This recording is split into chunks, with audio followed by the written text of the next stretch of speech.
All right, let's talk about courage. You, like you said, after all the work that you did, you had the courage to step out from the 9 to 5 and create your own business. Where did you find that courage? How did that happen for you? It was something that had been in the back of my mind for some time. And, I think when you start to develop a picture of a future and then you just feed it, water it a little bit over the years, pretty soon it just becomes something that's going to grow no matter what happens. So, um, the good news was my husband was working full time and he covered our benefits, and that was Mhm. a huge gift that gave me the flexibility to fail if necessary.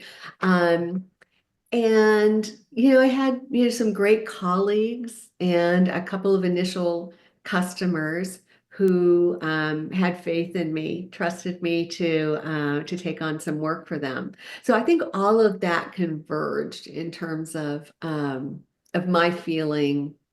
And I'm not sure. That is courage, I suppose. Courage, is the big stuff, the taking a risk, the throwing yourself out there, the big swings. But to be honest with you, sometimes it's the smaller stuff, the smaller expressions of courage that Mm, actually feel scarier than going out on my own. yeah. Like what? Talk about that a little more.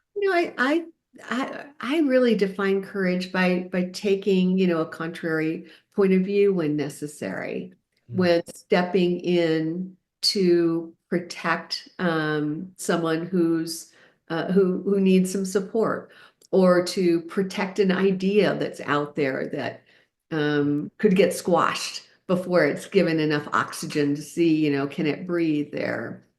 nice. Those kinds of smaller things actually strike me as being really important leadership expressions of courage.